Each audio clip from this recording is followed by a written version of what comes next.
من الشيطان الرجيم. بسم الله الرحمن الرحيم. إن في خلق السماوات والأرض واختلاف الليل والنهار لآيات لأولي الألباب الذين يذكرون الله قياما وقعودا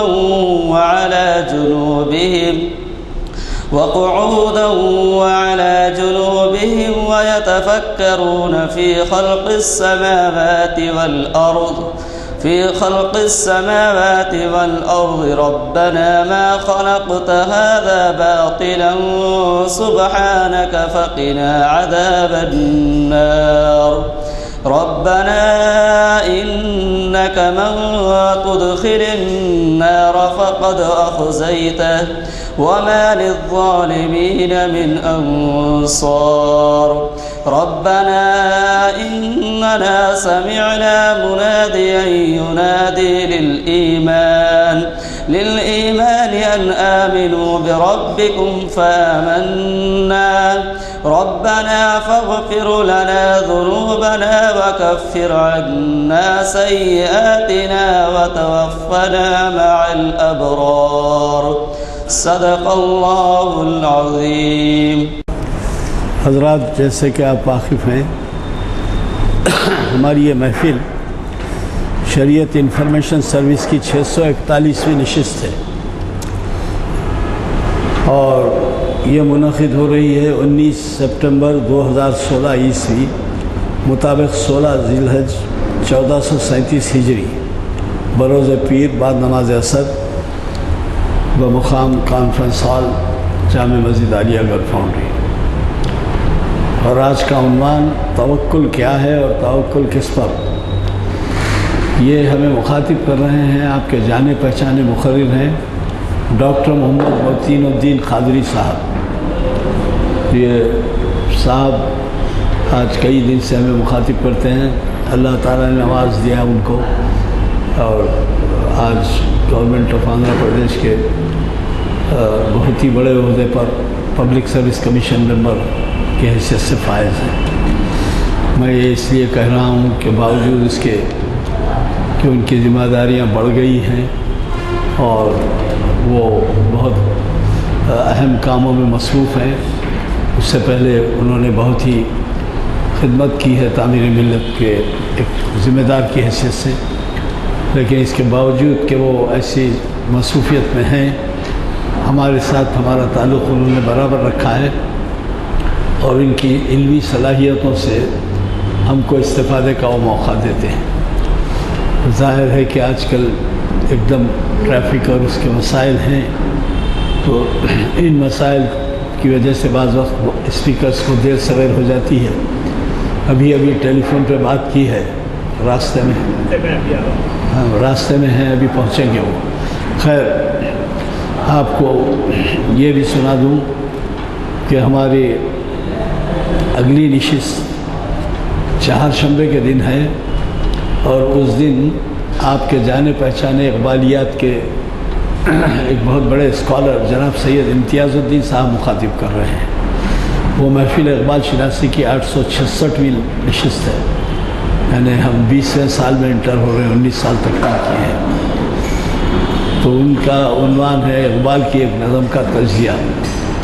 چہارشنبے کی محفل بھی بہت اہم ہے، آپ ضرور شرکت فرمائیں. یہ آپ پتہ نہیں کہ آپ کچھ نوٹ کر سکے یا نہیں کر سکے کہ ہمارے ان محافل کا سلسلہ ماہ جون سے ایک دفعہ بھی منقطع نہیں ہوا. یعنی بارش کی وجہ سے بعض پروگرام منقطع ہوتے ہیں، لیکن ہمارے محافل برابر جاری رہے. یہ صحیح ہے کہ بعض وقت تعداد میں کچھ بارش کی وجہ سے کمی ہوئی لوگوں کی، لیکن ایسا ہے کہ ملتوی نہیں کی. چنانچہ یہی حال انشاءاللہ چہارشنبے کا ہوگا.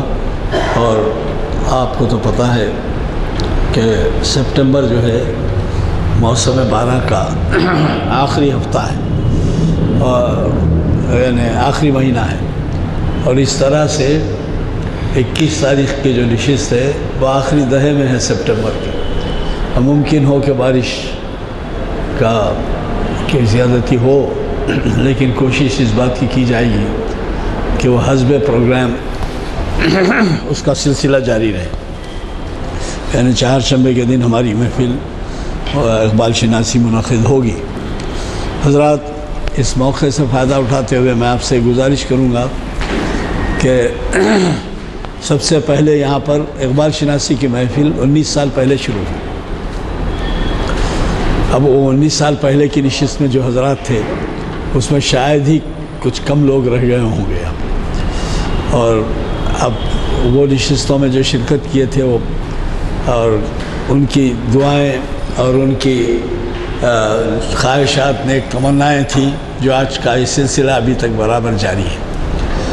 آپ کو اس کا بھی اندازہ ہوگا کہ ہماری محافل کی جب بہت زیادہ اس سے استفادے کی شہرت ہوئی تو ایک صاحب نے اپنی جانب سے 1 لاکھ روپے سے زائد خرچ کر کے ویب سائٹ کا بھی انتظام کیا ہے. اور یہ ویب سائٹ کی وجہ سے آپ کے یہ محافل دنیا بھر میں دیکھے جاتے ہیں. اور بعض وقت شکایتیں فون کے اوپر ہوتی کہ صاحب فلاں برابر کلیئر نہیں آیا یا فلاں ابھی تک لوڈ نہیں ہوا. بعض وقت لوڈ ہونے میں دیر ہوتی ہے ٹیکنیکل وجوہات کی بنا پر. تو بہرحال یہ سلسلہ جاری ہے. مساجد، اس مسجد، اس کے اور بھی جگہ میں نام لینا نہیں چاہتا، اس سے سمجھیے سبق حاصل کرتے ہوئے ان لوگوں نے بھی جو ہے ایسے محافل منعقد کی ہے. اور یہی نہیں بلکہ اسی طریقے کا ایک سلسلہ ہم انشاءاللہ تعالی مکہ مسجد میں بھی شروع کریں گے. مکہ مسجد میں ایک سوسائٹی ہے، مکہ مسجد سوسائٹی کے نام سے، اور وہاں ایک عمارت ہے. جب آپ مکہ مسجد میں داخل ہوتے ہیں اندر تو لیفٹ سائڈ پہ ایک عمارت ہے. اس عمارت میں مکہ مسجد سوسائٹی ایک لائبریری چلاتی ہے فی الوقت، اور اس کے ساتھ بنت حرم کے لوگ لیڈیز جو ہے وہ اپنا ایک درسگاہ چلاتے ہیں تعلیم خواتین کے لیے. تو اس کی ایکٹیویٹیز میں اضافہ کرنے کے لیے ہم یہ بھی کر رہے ہیں کہ وہاں کے یہ محفل کا سلسلہ جاری کریں. اور اس کی وجہ بھی بتا دیتا ہوں آپ کو کہ کئی ایسے حضرات ہیں جو پرانے شہر سے یہاں پر آنے میں دقت محسوس کرتے ہیں. اور وجہ یہ ہے نہ صرف فاصلہ، کبھی بارش، کبھی کرفیو، کبھی ٹریفک تو بہت زیادہ حائل ہوتی ہے ان کے راستے میں، اور پھر واپسی میں بھی ان کے دشواریاں ہوتی ہیں. یہی نہیں، آپ تعجب کریں گے کہ ہمارے پاس کے آنے والے جو مقررین ہیں اس میں شاید آدھے سے زیادہ پرانے شہر کے مقررین، تو ان کے لیے بھی سہولت ہوتی ہے. تو ہم یہ کر رہے ہیں کہ وہاں کے لیے سلسلہ جاری کر رہے ہیں. چند دنوں میں آپ انشاءاللہ سن لیں گے کہ وہ جو ہے ایسی محافل کا وہاں سلسلہ ہو رہا ہے. اس سلسلے میں ایک چیز اور عرض کر دوں میں آپ سے کہ ان محافل کو چلانے کے لیے مکہ مسجد سوسائٹی سے کوئی فنڈز اس وجہ سے نہیں لیے جاتے کہ وہ جو موجودہ انتظامات ہیں اس کا خرچ عائد ہوتا ہے اس میں. البتہ ایک کارپس فنڈ قائم کیا جا رہا ہے جس میں 5 لاکھ روپے کی 5 لاکھ روپے کا وقف یعنی رقم وقف کی جائے گی. اور وہ 5 لاکھ روپے سے جو آمدنی ہوگی ماہانہ خرچہ اس سے برداشت کیا جائے گا. اب خرچہ کیا ہے تو محافل کے خرچے میں یہ اعلامیے چھپتے ہیں. محافل کے خرچے میں ایک اسسٹنٹ کام کرتا ہے. محافل کے خرچے میں کبھی آمد و رفت کا بھی کرایہ دینا پڑتا ہے مقرر کو. اور کبھی بھی آپ دیکھے ہوں گے کہ اس محفلوں کی کبھی فوٹو نہیں چھپتی اس وجہ سے کہ ہم اجازت نہیں دیتے یہاں فوٹو کی. لیکن رپورٹس جو پریس کو جاتے ہیں اس کے بھی خرچ عائد ہوتے ہیں. تو جو ماہانہ ہمارا خرچ ہوتا ہے وہ خرچ کہاں سے لائیں؟ تو اس کے لیے ہم یہ کر رہے ہیں کہ 5 لاکھ کا کارپس فنڈ کہتے ہیں اس کو، جو وقف ہو جائے گا اس مقصد کے لیے. اور اس سے جو آپ کچھ آمدنی ہم کو ہوگی وہ آمدنی سے ہم وہ محافل چلائیں گے. اور وہاں پر ابتداً یہ کہا گیا ہے کہ پہلے آپ ایک نشست کا آغاز کریں. ابھی تو فائنل نہیں ہوا، لیکن وہ کیا نشست ہوگی؟ پہلی شریعت انفارمیشن کی نشست ہوگی. پھر دوسری نشست کیا ہوگی؟ کچھ دنوں کے بعد جب ہمیں ہمت افزائی ہماری ہوگی اور لوگ رسپانس برابر دیں گے تو وہ نشست ہوگی تاریخ اسلام کی، اور اس کے بعد پھر بعد میں دیکھیں گے کہ اقبال شناسی ہو یا نہ ہو، یہ 2 محافل تو ہوں گے وہاں پہ۔ اور جی نہیں، یہ دن کیسا رہیں گے، نہیں رہتے، یہ دن نہیں رہ سکتے۔ تو نہیں، آپ یہ پوچھ رہے ہیں ہمارے ہفتہ، پیر اور چہارشنبہ ہے نا، یہ 3 دن میں ہی وہ وہاں کے محافل کے بھی اوقات ہوں گے کیا؟ وہ ویسا نہیں رکھیں گے، کریش نہیں ہوئے جیسے ہی رکھیں گے، کیونکہ ہم کو وہاں کے بھی مقررین کی سروس لینا ہے۔ آپ ہماری فہرست اٹھا کے دیکھیے، تینوں فہرست ہیں، یہ 19 سال کی، وہ 14-13 سال کی، 8-10 سال کی شریعت کی، تاریخ اسلام کی، یہ محفل کی ہمارے پاس فہرستیں ایسی ہیں کہ پہلی محفل میں کیا عنوان تھا اور کون مقرر تھا، 19 سال کا ریکارڈ۔ اسی طریقے سے دوسری تاریخ اسلام کی جب شروع ہوئی، پھر شریعت کی شروع ہوئی، تو اس کے پورے ہمارے پاس، تو اس میں زیادہ تر مقررین پرانے شہر کے مقیمین۔ تو اس وجہ سے ہم یہ کرتے ہیں کہ دوسرے دنوں کل میٹنگ ہے، پھر وہاں پر میں نے ایک جی آپ کی کاوشیں ہیں، میں نے ایک میٹنگ طلب کی تھی ایک 8-10 دن پہلے، غالباً 6 تاریخ کو۔ تو میٹنگ میں ہم یہ کیے کہ شہر کے جو تنظیمیں ہیں، رفاعی تنظیمیں کہیے یا دینی تنظیمیں کہیے، ان کے سب سربراہوں کو بلائے تھے، 25 کو بلائے تھے، اس میں 20-21 آئے، اور اس میں 2-3 کو یہ شکوہ رہا کہ وہ ان کو وقت پہ نہیں ملا، جیسے راشد نسیم ندوی صاحب آپ کے پاس مخاطب کرتے ہیں، ان کو نہیں ملا۔ رحیم الدین انصاری ہیں وہ، اور جعفر پاشا ہیں وہ، بہت دور ان کا مدرسہ ہے دارالعلوم، تو وہ وہاں تھے۔ بقیہ اتنا اچھا رسپانس دیے ہیں 20-22 لوگ کہ مجھے خود تعجب ہوا، میں سمجھا کہ کچھ لوگ آئیں گے، ظہر کی نماز کے بعد رکھے تھے ہم، سبوں نے اس سے اتفاق کیا، اور سبوں نے اس بات کا بھی یہ کیا کہ بھئی ہم آپ کے سرمایہ کے لیے کچھ کوشش کریں گے۔ چنانچہ ایک صاحب نے تو اسی وقت جو ہے 50 کرسیوں کا، نئے کرسیوں کا اعلان کر دیا، اور پھر دوسرے صاحب نے امریکہ کے ایک آئے ہوئے تھے اس میں شرکت کے لیے، انہوں نے وہ بنت حرم کی ضروریات تھی، تو انہوں نے بنت حرم کی پوری ضروریات میں مکمل کر دوں گا، لیکن وہ مسئلہ ہمارے سے حل نہیں ہوتا، اس واسطے کہ ہم کو تو کیش چاہیے۔ کیش کا مطلب چیک ہو یا کیش ہو، عطیہ چاہیے ہم، کیونکہ عطیہ جو ہے ہم جب وقف کریں گے کام کے لیے تو اس کی آمدنی سے ہم استفادہ کر سکیں گے۔ تو میرے خیال میں آپ حضرات بھی یہ بات دیکھیے، ایک چیز میں بتاتا ہوں، یہ ہماری قوم و ملت کے لیے بہت ہی افسوسناک بات ہے کہ آپ کسی دن کا بھی اخبار اٹھا کے دیکھیے، اس میں مسلم نوجوان یا تو ڈاکے میں یا قتل میں یا چوری میں یا آپ جتنے جرائم ہیں اس کے اندر آپ دیکھ لیجئے، تو نوجوان طبقے کو ہم کو زیادہ تر ان چیزوں سے واقف کروانا ہے، تاریخ اسلام کیا ہے، شریعت کیا ہے۔ جب ان چیزوں سے وہ واقف ہوں گے تو بچیں گے نا برائی سے، واقف ہی نہیں ہے، سرسری طور پہ واقف ہے۔ میرے تجربے میں یہ ہے کہ آئلی قوانین کہتے ہیں، آئلی قوانین سے متعلق یعنی آپ کے دین سے متعلق جو ہے، جیسے شادی بیاہ، جیسے ترکہ ورثہ وراثت، جیسے کیا کہتے ہیں وصیت، ماں باپ کے حقوق، اب یہ جو ہے اس کے اندر، اس میں جو ہے ذرا 1 منٹ آپ لوگ اس میں اگر واقف نہیں ہے ایک نوجوان ہمارا، تو ظاہر ہے کہ آپ کو اندازہ ہوگا کہ وہ کیا کچھ کرے گا۔ آپ تعجب کریں گے کہ وہ میت کی تجہیز تکمیل سے، شادی بیاہ کے موقع کے اوپر حقوق کیا ہیں بیوی کے، شوہر کے، کسی چیز سے واقف نہیں، اور اگر واقف بھی ہیں تو تھوڑے بہت واقف ہیں۔ ماشاءاللہ سے بہت سو کی نورانی چہرے ہیں، دیوان اور اس طرف رجحان ہے، لیکن ان کی طرف ان کے پاس سورسز نہیں ہیں معلومات کی۔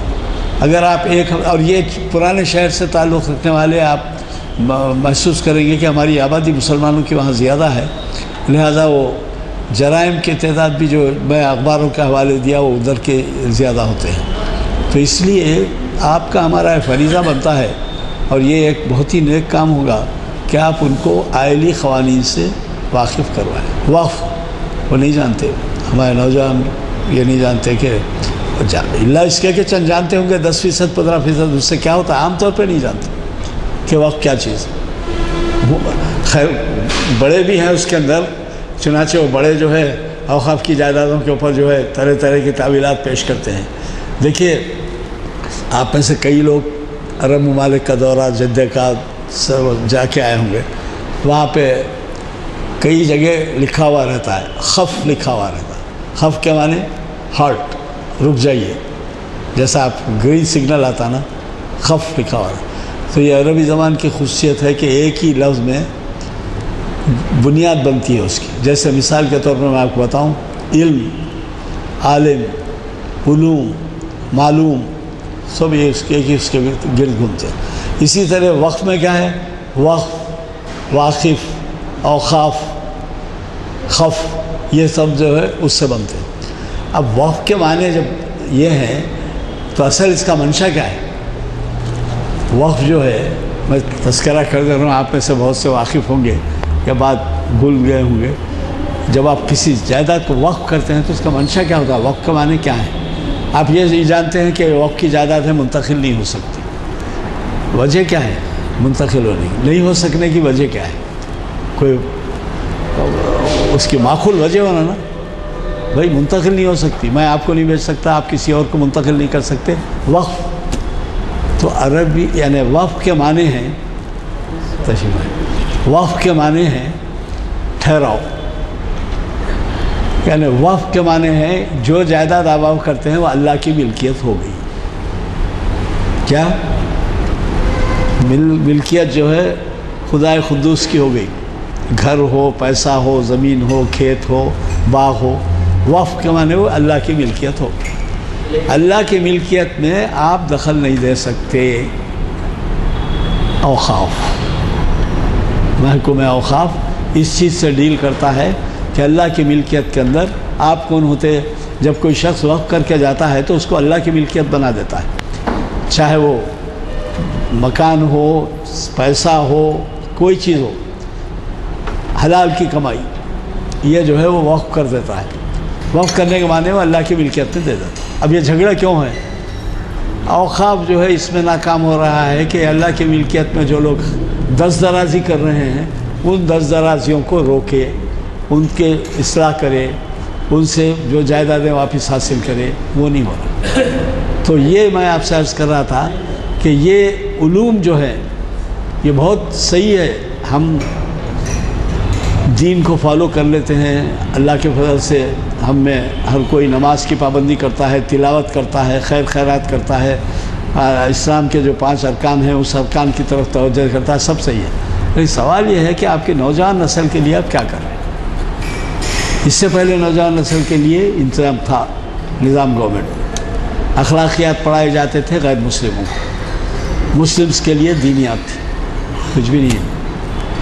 ایک آدھ سبق اصلاحی رہا، 2 سبق، اخبار میں ایک بیان آ گیا، اخباروں میں پڑھتے کتنے نوجوان تو پڑھتے بھی نہیں، اور ٹی وی میں نوجوان کتنے ایسے ہیں جو دینی پروگرامز دیکھتے ہیں، کرکٹ دیکھتے ہیں، 4 گھنٹے بیٹھیں گے کرکٹ دیکھیں گے، مگر وہ دینی جو وہاں پر پروگرام ہوتے ہیں اس کے اندر آپ کبھی کسی ٹی وی کے سامنے دیکھیے شاید ہی کوئی نظر آئے وہ بیٹھے ہوتے، نہ ماں باپ ان کی توجہ دلا سکتے، نہ کوئی اس سے اثر ہوتا۔ ایسے میں ہماری جو کاوش ہے مکہ مسجد میں جو سوسائٹی قائم کر رہی ہے اس کی طرف توجہ کی ضرورت ہے، اور سب سے بڑی توجہ تو اسی میں ہے کہ وہاں پر جو ہے 40 سال پہلے بنائی گئی سوسائٹی، اس نے کام کیا ہے، اس میں محمود بن محمد آخری ہمارے صدر رہے ہیں، اس میں اس کے پہلے ہاشم علی خان صدر رہے ہیں، اکبر علی خان تو تھے ہی تھے، اور لوگ صدر رہے ہیں۔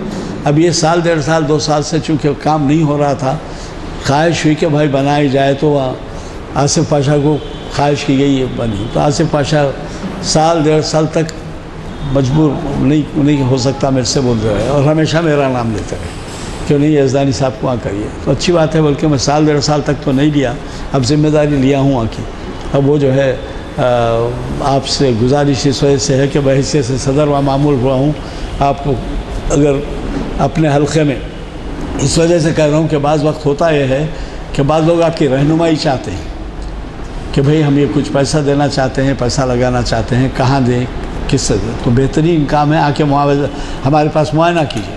انشاءاللہ کل بھی ہم وہاں پر بعض ظہر کے مل رہے ہیں، اور اگر کوئی صاحب آنا چاہتے ہیں، دیکھنا چاہتے ہیں تو آپ کو کھلی دعوت ہے، واقف ہوئیے۔ ابھی تو آغاز نہیں ہوا لیکن واقفیت کے لیے موقع ہے۔ میں محمد متین الدین صاحب تشریف لائے، متین الدین قادری صاحب تشریف لا چکے ہیں، میں ان سے گزارش کرتا ہوں کہ وہ شہ نشین پر تشریف لائیں اور ہمیں اعوذ باللہ من الشیطان الرجیم، بسم اللہ الرحمن الرحیم، الحمد للہ رب العالمین، والصلاة والسلام علی رسولہ النبی الکریم وعلی آلہ واصحابہ اجمعین، اما بعد۔ محترم حاضرین اکرام، جیسے کہ جو ہے آج عنوان دیا گیا ہے شریعت انفارمیشن لیکچر میں، توکل کیا ہے اور توکل کسے کہتے ہیں اور توکل کس پر کرنا چاہیے۔ پہلے میں تھوڑی سی وضاحت کروں گا لفظ توکل کی۔ ہم اردو میں ایک لفظ مستعمل ہے ہمارے پاس، توکل، اور اگر ہم عربی میں دیکھیں تو توکل جو ہے اسم امر کا صیغہ ہے، اور صحیح لفظ ہوگا، اس کی صفت جو بنے گی وہ توکل ہوگی، ضمہ کے ساتھ۔ فتح کے ساتھ پڑھیں گے تو حکم آرڈر دینے کے معنوں میں آئیں گا۔ تو یہ بات ذہن میں رہے کہ جو ہے وہ اصل میں توکل نہیں ہے، توکل ہے۔ بول چال میں توکل بول دے، لیکن اگر کسی عرب کو توکل بولے تو سمجھ جائے گا ان حکم دے رہا مجھے کہ میں توکل اختیار کروں اللہ کی ذات پہ۔ تو یہ توکل آپ کے سمجھ میں آئے کہ کیا چیز ہے۔ پہلی بات ہماری ہے یقین کی انتہائی منزل کا نام توکل ہے، کہ یقین ہونا کسی بات میں، اور پھر اس یقین کے نتیجے میں انسان جو ہے پورا اعتماد کرے کہ جس پہ یقین کر رہا اسی پہ کہ وہی میرا کارساز ہے۔ اس انتہا کا نام اصل میں توکل ہے، یہ بات ذہن میں رہے۔ اب توکل کس پہ کرنا چاہیے؟ قرآن مجید کی بے شمار آیتیں ہیں، میں نے بھی کچھ آیتیں یہاں پر نوٹ کیے آپ کے سامنے اس کو پڑھنے کے لیے، پیش کرنے کے لیے۔ تو یہ ہے کہ جو ہے اصل میں توکل اللہ کی ذات پر کرنا چاہیے، بلکہ قرآن کی ایک آیت اس میں کہا گیا کہ جو مومن وہی ہیں جو اللہ پر توکل کرتے ہیں۔ تو اب یہ کہ یقین کس کے اوپر ہو، پورے کا پورا اعتماد جس کو ہم کہتے ہیں کس کے اوپر ہو، وہ اللہ تعالیٰ کی ذات پہ ہو، یہ بات ہمارے ذہن میں رہے۔ یہ توکل جو ہے اللہ کی ذات پر ہونا چاہیے۔ اعوذ باللہ من الشیطان الرجیم، بسم اللہ الرحمن الرحیم، وَتَوَكَّلْ عَلَى الْحَيِّ الَّذِي لَا يَمُوتُ، سورہ الفرقان 98ویں آیت ہے، اور بھروسہ کرو زندہ ذات پر جسے موت نہیں آئے گی۔ اب آپ دیکھیے کہ جو ہے کیا بات کہی جا رہی ہے کہ ہم دنیا کے جن اسباب پر بھروسہ کرتے ہیں وہ ختم ہونے والے ہیں۔ انسان جس کے پاس اقتدار ہے، جس کے پاس قوت ہے، جس کے پاس طاقت ہے، ختم ہونے والا۔ نیک سے نیک شخصیت ختم ہونے والی ہے، سب ان کی انتہا انبیاء اکرام دنیا سے رخصت ہو چکے ہیں۔ تو اب ہم کو تعلیم دی جا رہی کہ تو توکل اختیار کر اس ذات پر جس سے کبھی موت آنے والی ہے، وہ زندہ ہے، ہمیشہ ہمیشہ زندہ رہنے والا ہے، موت آنے والی نہیں۔ حضرت ابراہیم علیہ السلام جب جو ہے تاروں کو دیکھے، ان کو سجدہ کیا، چاند کو دیکھے، سورج کو دیکھے، سورج کے اوپر ابر آ گیا تو دیکھے سورج اس میں چھپ گیا، اور پھر دیکھے شام ہوئی پھر سورج غائب ہو گیا، تو بولے نہیں، میرا خدا تو ہے لا یغلب علی شیء، کوئی چیز اس پر غالب نہیں آ سکتی، چھا نہیں سکتی، میرا خدا وہ ہے۔ تو اب یہاں پر دیکھیے کہ ختم ہونے والی چیزیں جو ہے اس پہ توکل کر کے کوئی حاصل ہونے والا نہیں۔ توکل ہو اللہ تعالیٰ کی ذات پر، کامل یقین۔ کیا کہا گیا سورہ فرقان میں کہ بھروسہ کر، توکل اختیار کر اس زندہ ذات پر جسے موت نہیں آئے گی۔ تو یہ موت کا تصور ہے، الحی، زندہ ہے، ہمیشہ ہمیشہ ہمیشہ رہنے والا ہے، موت کا تصور نہیں۔ سورہ ابراہیم آیت نمبر 11 میں فرمایا گیا وَعَلَى اللَّهِ فَلْيَتَوَكَّلِ الْمُؤْمِنُونَ، اور اللہ ہی پر مومنوں کو بھروسہ کرنا چاہیے۔ جو اہل ایمان ہے ان کو کسی اور چیز پر بھروسہ نہیں ہونا چاہیے، بھروسہ ہونا چاہیے اللہ تعالیٰ کی ذات پر، بھروسہ ہونا چاہیے۔ سورہ آل عمران آیت نمبر 159، فَإِذَا عَزَمْتُ فَتَوَكَّلْ عَلَى اللَّهِ، جب تو کسی کام کا پختہ ارادہ کر لے تو پھر اللہ پر بھروسہ کر گزر، اللہ پہ بھروسہ کرنا چاہیے۔ ارادہ کر لیا کسی کام کا، یا حضور وسلم سے مخاطبت ہے، ارادہ فرما لیا، اللہ پہ بھروسہ کریے۔ اللہ پہ مال و اسباب وسائل اب نہیں دیکھے جائیں گے، جب ایک بار ارادہ ہو گیا پھر اس کی ذات پہ بھروسہ کرنا پڑے گا۔ سورہ انفال آیت نمبر 2، انما المؤمنون الذين اذا ذكر الله وجلت قلوبهم واذا تليت عليهم اياته زادتهم ایمانا وعلى ربهم يتوکلون۔ مومن تو وہی ہے جب ان کے سامنے اللہ کا ذکر کیا جاتا ہے تو ان کے دل کانپ اٹھتے ہیں۔ اب دیکھیے بات اللہ تعالیٰ کے ذکر کی ہو رہی ہے۔ مومن کون ہے؟ جب ان کے سامنے اللہ کا ذکر کیا گیا تو ان کے دل کانپ اٹھتے ہیں۔ اللہ تعالیٰ کا ذکر، قرآن بھی ذکر ہے، کلام ہے، وہ بھی پڑھے تو کیفیت یہ ہو کہ دل کانپ اٹھے ہمارے، وہ اثرات قبول کریں قرآن مجید کے۔ اور جب ان پر اس کی آیتیں پڑھی جاتی ہیں ان کے ایمان میں اور اضافہ ہوتا ہے، اللہ کا ذکر ہوتا ہے، اللہ کا نام لے کے ذکر کرتے ہیں تو پھر دل کانپ اٹھتا ہے، اور جب آیتیں پڑھی جاتی ہیں ایمان میں اضافہ ہوتا ہے اور ایمان بڑھ جاتا ہے ان کا۔ اور اپنے رب پر ہی توکل اختیار کرنے والے، بھروسہ کس پر کرنے والے ہیں؟ وہ اللہ تعالیٰ ہی کی ذات پر بھروسہ کامل یقین کرنے والے۔ عزیزان گرامی، اب یہ کچھ آیتیں میں نے رکھی آپ کے سامنے کہ توکل اللہ کی ذات پہ ہونا چاہیے، اور جب اللہ کی ذات پہ توکل ہوتا ہے تو اس کا ثمر کیا ہوتا ہے؟ سورہ طلاق آیت نمبر 3 سورہ طلاق کی فرمایا گیا وَمَن يَتَوَكَّلْ عَلَى اللَّهِ فَهُوَ حَسْبُهُ، اور جو اللہ پر بھروسہ رکھتا ہے بس وہ اس کو کافی ہے، اللہ کافی ہے اس کے لیے۔ کوئی اگر اللہ پہ بولا، اللہ پہ بھروسہ کرا تو اللہ تعالیٰ اس پر کافی ہے۔ عزیزان گرامی، اب ہم احادیث میں دیکھتے ہیں کہ حضرت عمر رضی اللہ تعالیٰ عنہ سے ایک حدیث مروی ہے۔ حضرت عمر فرماتے ہیں، یہ جو ہے ترمذی شریف کی روایت ہے، اس کا مفہوم یہ ہے کہ حضرت عمر نے کہا کہ حضور نے فرمایا، اللہ کے نبی صلی اللہ علیہ وسلم نے، تم توکل اختیار کرو اللہ پر جیسے کہ توکل اختیار کرنے کا حق ہے۔ فرمایا تم کو اللہ تعالیٰ ویسے رزق دے گا جیسے پرندوں کو رزق دیتا ہے۔ اب یہ حدیث پڑھنے کے بعد ہم غور کریں، یہاں تک تو بات سمجھ میں آئی کہ حق ہے توکل اختیار کرنے کا، ہم وہ حق ادا نہیں کر پا رہے ہیں، یہ بات سمجھ میں آئی۔ دوسری بات ہے کہ رزق دے گا جیسے پرندوں کو رزق، یہ پرندوں کی برڈز کی مثال کیوں دی گئی یہاں؟ آپ دیکھیں گے توکل کی اعلیٰ صفت پرندوں میں پائی جاتی ہے۔ ہر جانور جس میں جان ہے وہ اپنے لیے کچھ جمع کر کے رکھتا کھانے کے لیے۔ پرندے وہ ہیں جو ان کے گھونسلوں میں کوئی چیز کل کے لیے نہیں رہتی۔ انتہائی آپ دیکھیں توکل کی مثال، شام ہو گئی پیٹ بھر کے آ گیا، جب صبح ہوئی پھر بھوکے پیٹ جاتا ہے اپنے غذا کی تلاش میں، اور شام لوٹتا ہے غذا بھر کے۔ بارش کے دن ہوں گے، مسلسل بارش ہوں گی، رزق کہاں ملے گا اس کو فکر نہیں ہے، اس کو یقین ہے کہ اللہ تعالیٰ جو ہے مجھے کھلانے والا ہے۔ تو حضور نے فرمایا جیسے کہ اگر حق ادا کرو گے تو اللہ تعالیٰ جیسے پرندوں کو رزق دیتا ہے تم کو بھی رزق دے گا۔ کوئی نہیں سوچ سکتا کہ آج کھانا ملے گا نہیں ملے گا، رزق کہاں سے ملے گا یقین نہیں کر سکتا۔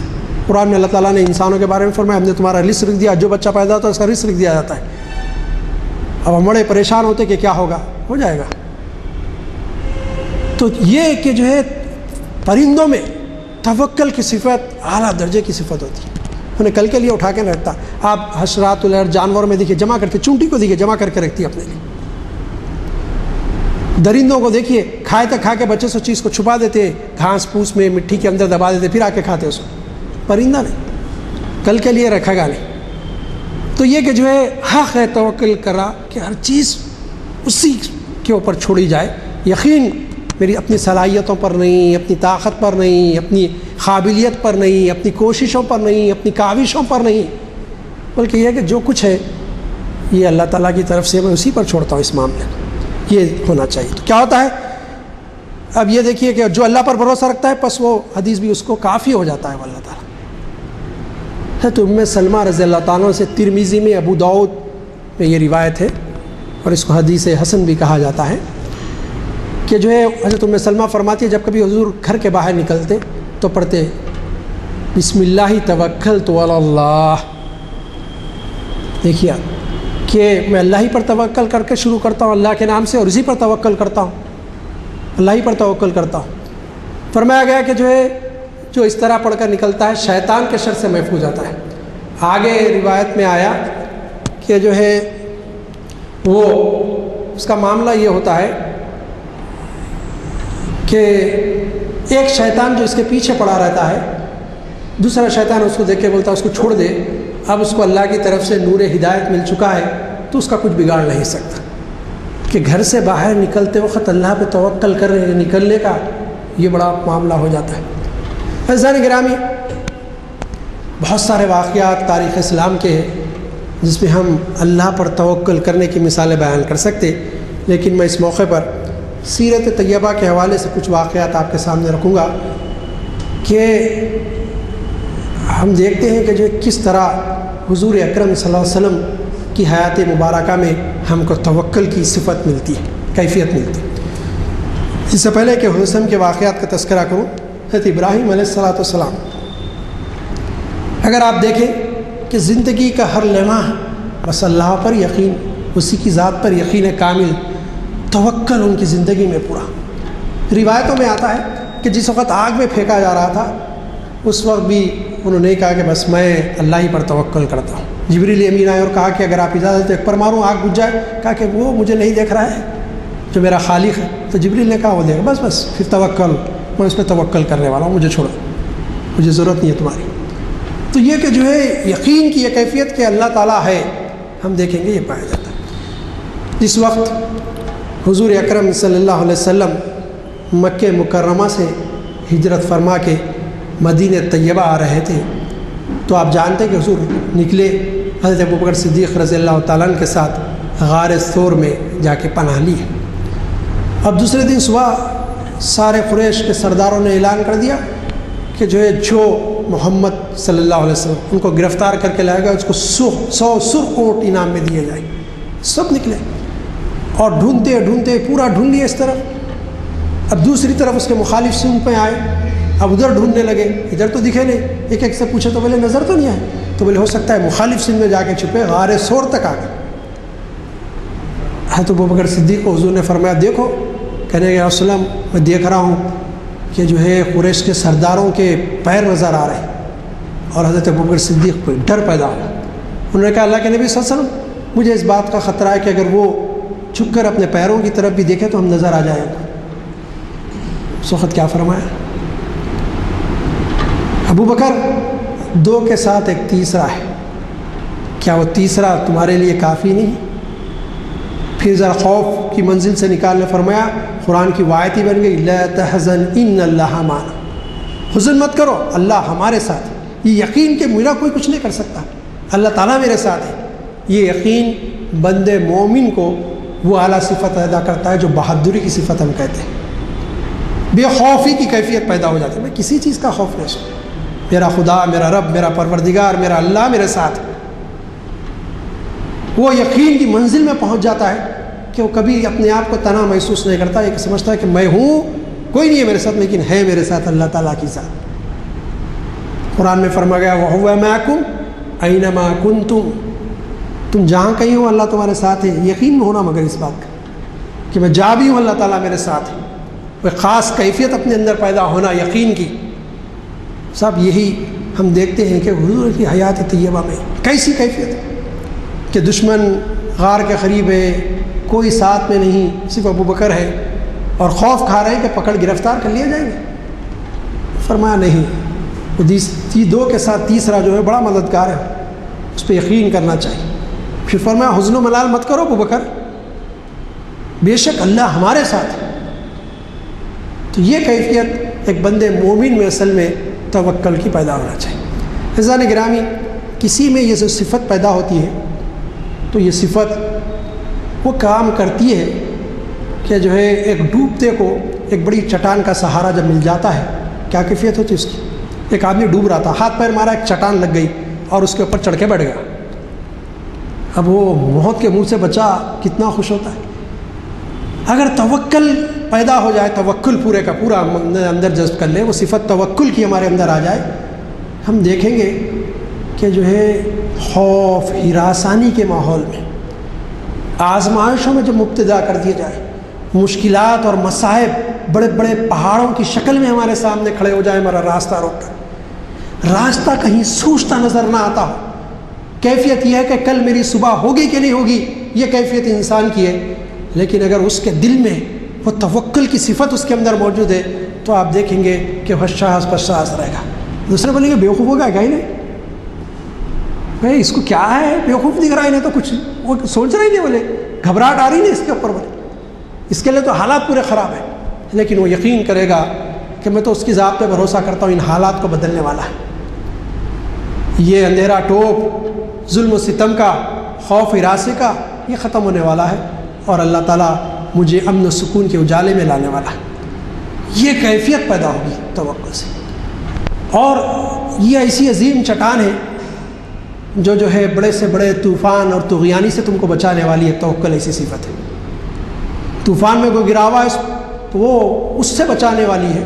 ایک ڈوبتے کو ایک چٹان بچاتی ہے، لیکن یہ چٹان ایسی مضبوط چٹان ہے جو نہ ٹوٹنے والی ہے، نہ ڈوبانے والی ہے، نہ ختم کرنے والی۔ یہ متعالی صفت ہے توکل، ایک بڑا وصف ہے بندے مومن کا توکل، خاص کیفیت کا نام ہے کہ ایک بندے مومن میں جو پیدا ہو جاتی ہے کہ وہ اللہ ہی پر یقین کرتا ہے اور اللہ ہی پر بھروسہ کرتا ہے۔ عزیزان گرامی، حضور اکرم صلی اللہ علیہ وسلم جو ہے بہت سارے واقعات ہم کو ملتے ہیں، اگر ہم تاریخ کی کتابوں میں پڑھیں۔ حضور اکرم صلی اللہ علیہ وسلم ایک مرتبہ ایک غزوے سے واپس تشریف لا رہے، صحابہ کی جماعت ساتھ ہے، سائے عرب ریگستان، ایک مقام پہ پہنچے جہاں کچھ پہاڑیاں ہیں، چھوٹے چھوٹے پتھرے ہیں، ٹیلے ہیں، اور کچھ جھاڑیاں ہیں کانٹے دار، ببول کے درخت۔ تو صحابہ نے حضور سے گزارش کی کہ اللہ کے نبی کچھ آرام کر لیں یا چاہیے، حضور نے اجازت دے دی آرام کرنے کی۔ حضور صلی اللہ علیہ وسلم بھی ایک ببول کے درخت کے قریب گئے اور اپنی تلوار نکال کر اس کو لگائی اور وہ ببول کے درخت کے نیچے آرام کرنے لگے۔ جس غزوے سے آ رہے تھے اس غزوے میں مشرکین کو بڑا نقصان ہوا تھا، ایک بہت بڑا سردار تھا مشرکوں کا، اس کو وہ نقصان برداشت نہیں ہوا۔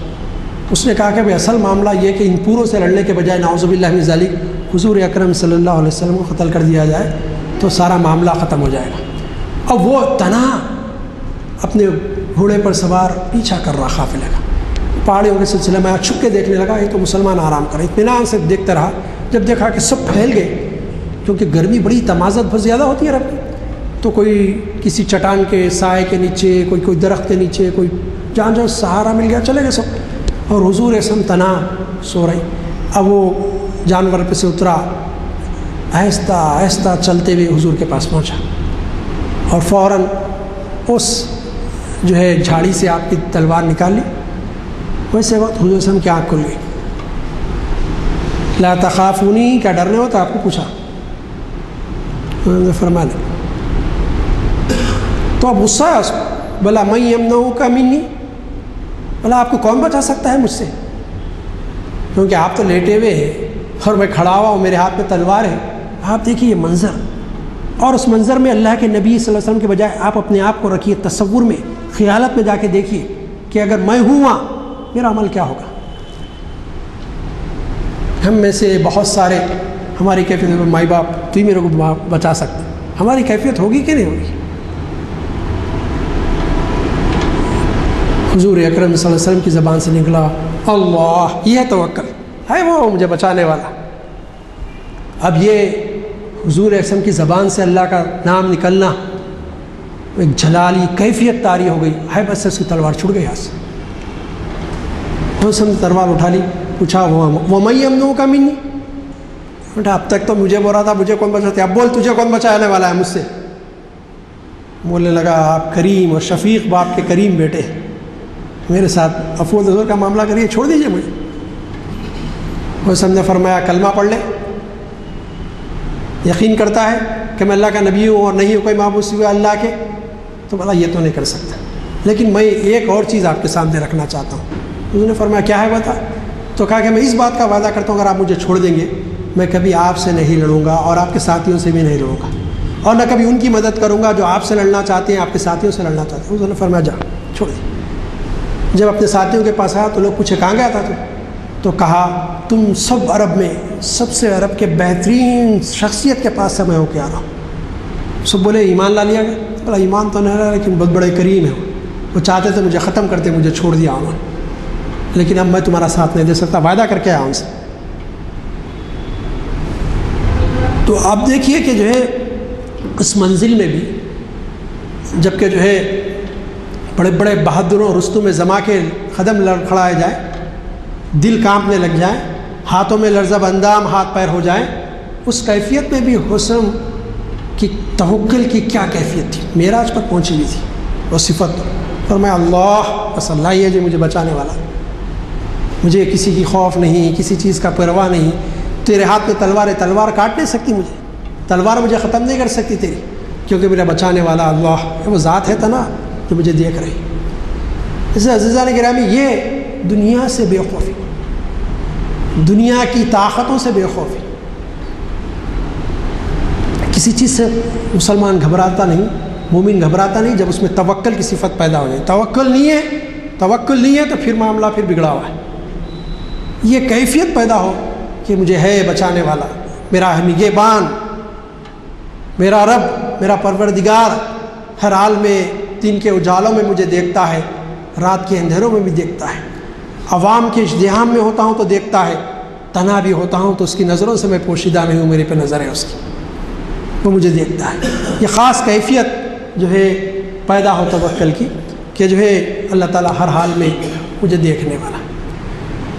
عزیزان گرامی یہ بس پیدا ہوتا ہے تو آپ دیکھیے کہ جو ہے کسی چیز کا خوف انسانوں کو نہیں ستا، کسی چیز کا خوف نہیں ستا۔ غزوہ حنین کا معرکہ ہے، اور غزوہ حنین میں یہ غزوہ حنین ہے فتح مکہ کے بعد واقع ہے۔ جب مکہ فتح ہوا تو قبائل در قبائل اسلام میں آنے لگے۔ سورہ نصر میں اللہ تعالیٰ نے اس کا نقشہ کھینچا، وَرَأَيْتَ النَّاسَ يَدْخُلُونَ فِي دِينِ اللَّهِ أَفْوَاجًا، تم دیکھو گے کہ لوگ فوج در فوج، گروہ در گروہ اسلام میں آ رہے ہیں۔ اسلام کی حقانیت کا یقین ہو گیا ان کو کہ بتوں کو توڑ کے پھینک دیا گیا، بتوں کو صاف کر دیا گیا ہے، اب یہ اس پہ اللہ کی کبریائی بیان کی جا رہی ہے، دین سچا ہے۔ ان کا تو عقیدہ ان بتوں سے تھا، وہ ختم ہو گیا، اب آ رہے اسلام میں جو ہوگا۔ غزوہ حنین میں اب وہ چاہتے تھے کہ نئے نئے ایمان لائے، وہ چاہتے تھے کہ آگے بڑھ کر ہم داد شجاعت لیں اور حضور کے نور نظر بن جائیں اور مقابلہ کریں بنو ثقیف قبیلے سے۔ مقابلہ ہوا غزوہ حنین، اور وہ لوگوں نے بنو ثقیف بڑے تیر انداز تھے، انہوں نے تیروں کی بوچھاڑ ایسی پھینکی، چلائی تیر کہ قدم اکھڑ کے سامنے گرا، پیچھے بھاگنے لگے۔ اب یہ بھاگنا کیا تھا، پیچھے کا لشکر اور پیچھے بھاگنے لگا، اب ایک بھگدڑ مچ گئی۔ حضور اکرم صلی اللہ علیہ وسلم نے دیکھا کہ کوئی نہیں ہے جو آگے بڑھا سب پیچھے۔ اب دیکھیے کیا توکل کی کیفیت ہے، تنا۔ ایک روایت میں آتا ہے کہ اونٹی پہ سوار، ایک میں آتا ہے کہ خچر پہ سوار تھے، وہ آگے بڑھ رہے تھے، اور آپ کے چچا حضرت عباس بن عبد المطلب اس کی لگام پکڑ کے کھینچ رہے تھے۔ تو آپ نے کہا چچا چھوڑو، اس کے بجائے آپ آواز دو، وہ کہاں ہیں جنہوں نے میرے ہاتھ پر بیعت کی تھی، مہاجرین انصار نام لے کے پکارا گیا۔ اور کیفیت یہ ہے کہ مسلمان بھاگ رہے ہیں، حسن ان تیروں کی بوچھاڑ میں تنا آگے بڑھ رہے ہیں۔ کیا فرما رہے ہیں، میں جھوٹا نبی نہیں، میں عبد المطلب کی اولاد ہوں، میں سچا نبی ہوں۔ یہ یقین ہے کہ اللہ تعالیٰ کی ذات پہ توکل کہ ان تیروں کی بوچھاڑ میں آگے جا رہے ہیں، کوئی قسم غافلہ کہ تیر لگ جائے گا کچھ ہوگا۔ کہا جاتا ہے کہ انصار اور مہاجر اس طرح دوڑے آئے، راوی لکھتا ہے کہ حضور کی طرف اس طرح بھاگے، لبیک یا رسول اللہ، لبیک، صادق یا رسول اللہ، لبیک یا رسول اللہ، نیزے سے بتا رہے تھے ہم کو خطرہ ہوا کہ حضور کو نیزہ نہ لگ جائے، اتنا قریب پہنچ گئے اس کو۔ پھر اس کے بعد آگے بڑھ کے جو ہار رہے تھے وہ جنگ جیت لی گئی۔ تو آپ دیکھیں کہ جو ہے یہ توکل جو پیدا ہوتا ہے۔ ہم دیکھتے ہیں کہ دنیا کے جو بادشاہ ہوتے ہیں ان کا معاملہ یہ ہوتا ہے کہ بڑی سیکورٹی ہو، معاملی ایم ایل اے ہے تو 2-2 3-3 گارڈ آج کل ہمارے پاس ہم دیکھتے ہیں، اس کے بغیر نکلتے نہیں باہر۔ اور آپ دیکھیے کہ 2 بر اعظموں پہ حکمرانی ہے حضرت عمر رضی اللہ تعالیٰ عنہ کی، کیا توکل کی کیفیت ہے کہ کوئی ایک معاملی سپاہی بھی آپ کی حفاظت کے لیے نہیں۔ روم کے بادشاہ نے دیکھا کہ بھائی ہم کو شکست پہ شکست ہو رہی ہے، شام چلے گیا ہمارے ہاتھ سے، مصر چلا گیا، کیا ہے آخر، ذرا جاؤ جا کے دیکھ کے آؤ کہ کیا آفت ہے۔ یہ بدو عرب کے جن کے پاس تلوار رکھنے کے لیے میان نہیں، کھجور کے پتوں میں لپٹتے، وہ آج ہم کو چیلنج کر، جاؤ دیکھنے آؤ۔ وفد آیا وہاں سے اور آگے پوچھا کہ تمہارا ملک بادشاہ کہاں ہے؟ تو انہوں نے کہا ہمارا ملک تو نہیں، ہمارا خلیفہ ہے. وہ مسجد میں ہوں گا، دیکھو جا کے یہاں نہیں ہے. مسجد نبوی میں گئے، مسجد نبوی میں نہیں. مسجد نبوی میں کسی سے پوچھا کہ تمہارا خلیفہ کہاں ہے؟ تو بولے ابھی یہ تھا، وہ آرام کر رہا. دیکھو ادھر دیکھے تو مسجد کے صحن میں کھجور کے درخت ہے، اور اس درخت کے نیچے ایک پتھر ہے چھوٹا سا، اس کے اوپر ہاتھ رکھ کے ہاتھ پہ آرام کر رہا ہے. 2 بر اعظم پر جس کا حکمرانی چل رہی. صاحب کسی چیز کا خوف نہیں، کوئی باڈی گارڈ نہیں. کیا کیفیت ہے؟ وہ دیکھا تو بڑا تعجب ہوا اس کو. تو بولے اٹھاؤ ان کو. تو کہا کہ ذرا ٹھہرو، اذان ہوتی خود اٹھ جائے گا، اٹھانے کی ضرورت ہے. اذان بھی اٹھائے ملا. تو کہا جس کے نام سے ہمارا بادشاہ کانپتا اور اس کی حالت یہ ہے. عام کپڑے جو عام لوگ پہن کے ویسے کپڑے، اور جو ہے پتھر پہ سوتے ہیں. اور اس نے اپنی تاریخ میں بڑی بڑی باتیں کی کہ ہمارا بادشاہ ایسے محلوں میں رہتا ہے، ایسے ہتھیار ہے. حضرت عمر پہ کوئی اثر نہیں ہوا رضی اللہ تعالیٰ سے، کیونکہ وہ صحابہ کی جماعت تو ایسی تھی.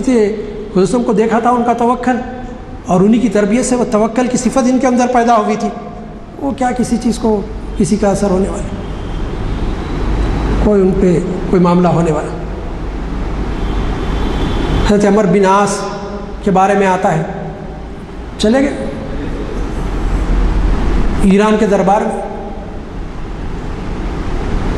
وہاں پر جو ہے نیزے سے اس کی خالین کو سوراخا کرتے چلے گئے، اس کے بازو بڑھے.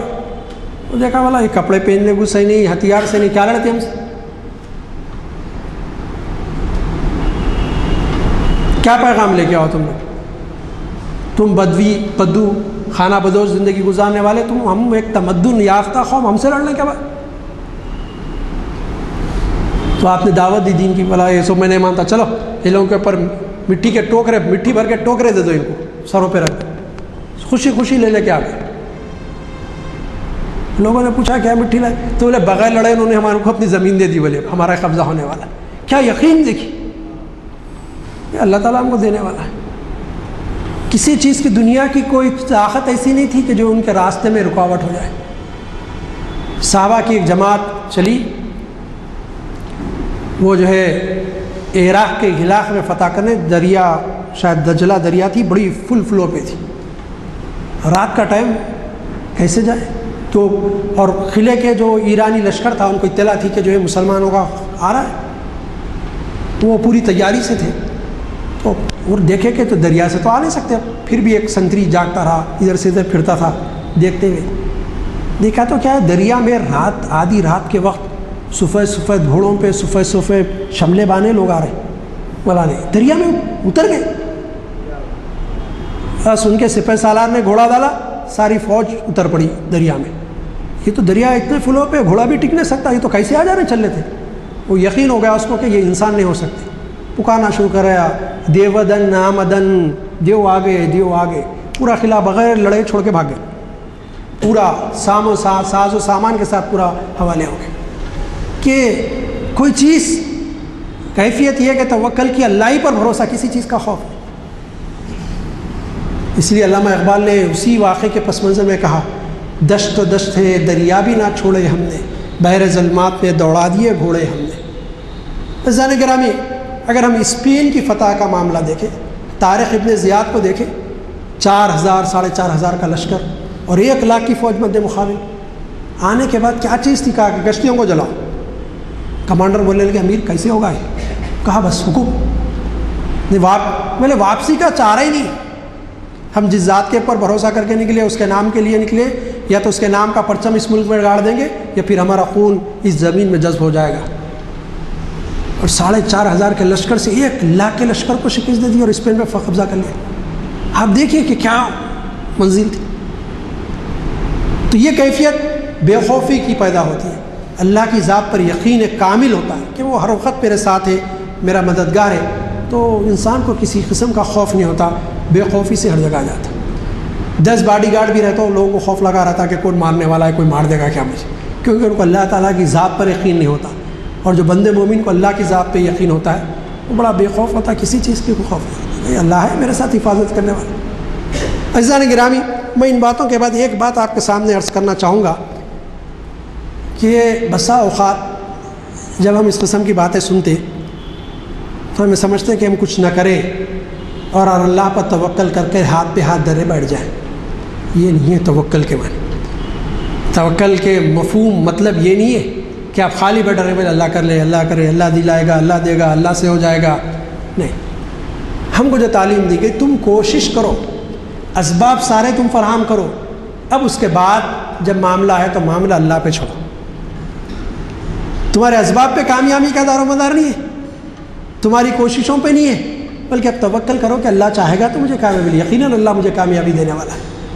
تو اللہ کی ذات پر ایک یقین، اللہ تعالیٰ کی ذات پر اس طرح ہو کہ اس پہ بھروسہ کیا جائے. میں ایک حدیث کا ترجمہ آپ کے سامنے رکھوں گا. ایک بدوی صحابی آئے بہت دور سے حضور سے ملاقات کے لیے. حضور نے پوچھا کیسے آئے؟ کیا وسلم اونٹ پر سوار ہو گیا. پوچھا کہاں ہے اونٹ؟ فرمایا رسول اللہ توکل علی اللہ، بس اللہ کے چھوڑ دیا. اس نے فرمایا باندھا اس کو، بولے وہ باہر آئے، اس کی رکیل پکڑ کر پتھر کو باندھا. فرمایا اب کہے توکل علی اللہ، پہلے اہتمام کر، انتظام کر، اب رسی پہ بھروسہ نہیں، جسے رسی پہ آ رہا بھروسہ اس ذات پہ جو حفاظت کرنے والی ہے اس کی. یہ کہ اسباب پورے فراہم کیے جائیں، کوششیں پوری ہوں، اور کوششیں یہ یقین کے ساتھ ہو کہ اللہ تعالیٰ کامیابی دے گا. اس کے بعد اس پہ توکل کیا جائے، اپنی کوششوں پہ بھروسہ نہ ہو، بھروسہ اور یقین ہو تو اللہ کی ذات پر ہو کہ وہی مجھے سرخرو کرے گا، ان معاملات میں وہی کامیاب کرے گا. جو طلباء ہیں ان سے بھی میری خواہش یہ ہے کہ جو ہے بعض وقت بہت پڑھتے ہیں، پڑھ لینا ہے میں تو کیسا بھی پاس ہوتا ہوں، فیل ہو جاتا. صاحب میں اتنا پڑھا فیل ہو گئے. صاحب آپ نے کیا کہا؟ نہیں میں تو یقین کہنے سے کہا، آپ نے کہنا تھا کہ انشاءاللہ اللہ نے چاہا تو میں پاس ہوگا. توکل کی صفت یہ ہے کہ معاملہ اللہ پہ چھوڑا جائے، اپنی کوشش اور کاوشوں پہ نہیں.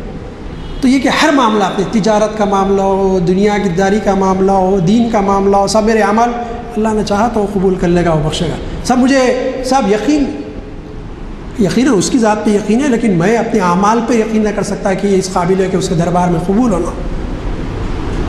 میں خود تھوڑے 4 وقت نماز پابندی سے پڑھنے لگے، آج بھی نہیں، فجر میں تو دکھتے ہی نہیں، وہ ایک آدھی صف ایک صف وہ روٹین کی، بعض کے 4 نمازاں پڑھتے. پھر دیکھیے آپ ایسے محسوس ہوتا ہے کہ صاحب ان کے ایسا فرشتہ صفت کوئی ہے ہی نہیں. صاحب کیا معلوم آپ جو عبادتیں کر رہے قبول ہو رہی نہیں، اس لیے چھوڑو اس کی ذات پہ، اللہ نے چاہا تو قبول ہوگی. ہر معاملہ دین کا معاملہ، دنیا کا معاملہ ہو، ایک بندے مومن توکل کرتا ہے صرف اللہ تعالیٰ کی ذات پہ، یہ کیفیت پیدا ہو. الحمدللہ رب العالمین. اللہم صلی علی سیدنا شفینا مولانا محمد وعلی آلہ صلی علی سیدنا شفینا مولانا محمد بارک وسلم. مالک ربنا آتنا فی الدنیا حسنہ وفی الآخرۃ حسنۃ وقنا عذاب النار. اللہم اجرنا من النار یا مجیر یا مجیر یا مجیر. اللہم اغفر لی ولوالدی وللمؤمنین یوم یقوم الحساب. استغفر رب البلایا ونستغفر اللہ من الخطایا یا ذا الجلال والاکرام. امیتنا علی دین الاسلام.